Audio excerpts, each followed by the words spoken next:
Woke up this morning, same alarm, same beeping. Put on my clothes, ran outside, the weather freezing. Walked the blocks to campus to make my class. To a line for coffee so a lecture I can pass. Old material delivered by an old prof. Was out too late, so in class I'm dozing off. An hour takes a year for the time to go by. Can't wait to get home so I can just get... Hi Queens.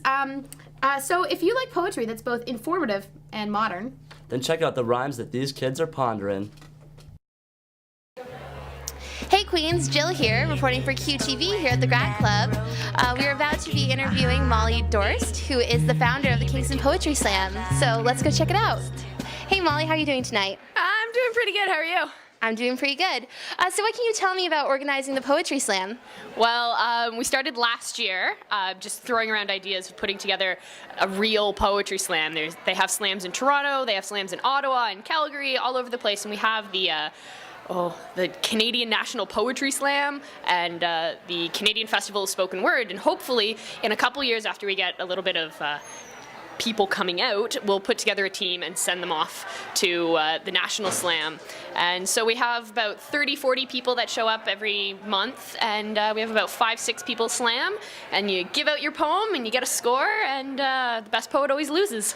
Okay, so when performing your poetry, does it follow a rhythm more like a rap, or is it just freestyle? Well, the great thing about slam poetry is that it encompasses such a wide variety of styles. We have sound poets who do like beatboxing kind of things. We have expressive monologues. We have deep, lyrical poems. We have crazy rap battles. It's everything and anything goes, which is the wonder of slam. It's accessible to anyone, no matter what your style is. Would you be able to give us an example? For sure. I'll do a poem that's not actually mine because it's short and sweet. This is a poem by Saul Williams, who is one of the biggest and most well-known slam artists. So this one's called 5 Senses. 5 senses cannot sense the fact of our existence, and that's the only fact. In fact, there are no facts. Facts are mere facts, and I'll telegram, a hologram, a telephone, the son of man, and tell him he is done. Leave a message on his answering machine telling him there are none. God and I are one, times moon, times stars, times sun. The factor is me, you remember me. I swung amethyst rocks on Saturn's blocks till I got caught up by earthling cops, and I stopped combing my mind so my thoughts could lock. I'm tired of trying to understand. Perceptions are matted, mangled, and knotted anyway. Life is more than what meets the eye and eye, so elevate I to the third, but even that shit seems absurd when your thoughts leave you third. Isolated. No man is an island, but I often feel alone, so I find peace through Om. Let me tell you a secret I will whisper when I know you're asleep because your lips curl down at the right corner.